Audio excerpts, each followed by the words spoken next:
શનિવાર 20 જૂન 2026 ઉપલી મેળીનું મનન. ઈશ્વર મને દોરવણી આપશે. બાઇબલ વાંચન નીતિવચન 3:1-6 કલમ વાંચીશું.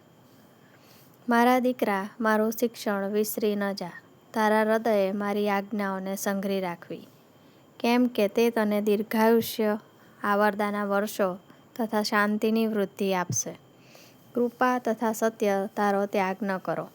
તેઓને તારે ગળે બાંધ, તેઓને તારા હૃદયપટ પર લખી રાખ. તેથી તું દેવ તથા માણસની નજરમાં કૃપા તથા સુકીર્તિ પામશે. તારા ખરા હૃદયથી યહોવા પર ભરોસો રાખ, અને તારી પોતાની જ અક્કલ પર આધાર ન રાખ. તારા સર્વ માર્ગોમાં તેની આણ સ્વીકાર, એટલે તે તારા રસ્તાઓ પાધરા કરશે. આમેન. તારા ખરા હૃદયથી યહોવા પર ભરોસો રાખ, અને તારી પોતાની જ અક્કલ પર આધાર ન રાખ. તારા સર્વ માર્ગોમાં તેની આણ સ્વીકાર, એટલે તે તારા રસ્તાઓ પાધરા કરશે. નીતિવચન 3:5-6 કલમ. બાળકને માતા તરીકે એકલા હાથે ઉછેરવાની સાથે પૂરા સમયની નોકરી કરવી, અભ્યાસ કરવો અને અનિશ્ચિતતાનો બોજો ઘણીવાર મારા ખભા પર વધુ પડતો છે તેવું મને લાગે છે. અસંખ્ય વખત મેં આ પ્રશ્નનો સામનો કર્યો છે કે ઈશ્વર મને કઈ દિશામાં લઈ જવા માંગે છે. પછી હું અટકી જાઉં છું અને ચિંતામાં ડૂબી જાઉં છું.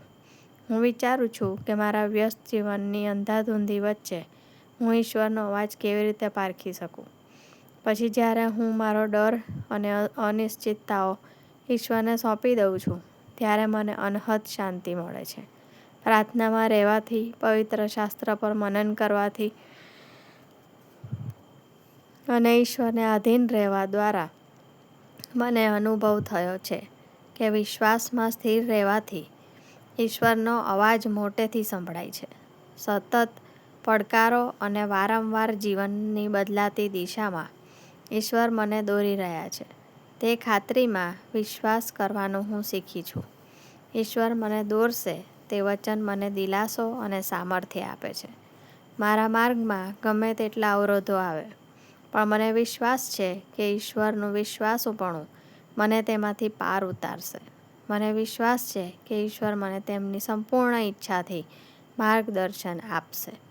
આજનો સુવિચાર. હું ઈશ્વરના માર્ગદર્શન પર વિશ્વાસ કરું છું, ત્યારે મારા માટે તેમની કઈ યોજના છે તે હું જાણીશ. મધ્યસ્થી. વિશ્વાસ અને આજ્ઞાપાલનના આત્મા માટે. પ્રાર્થના. વાલા ઈશ્વર, જીવનની અનિશ્ચિતતાઓ વચ્ચે અમને તમારામાં વિશ્વાસ રાખવામાં મદદ કરો.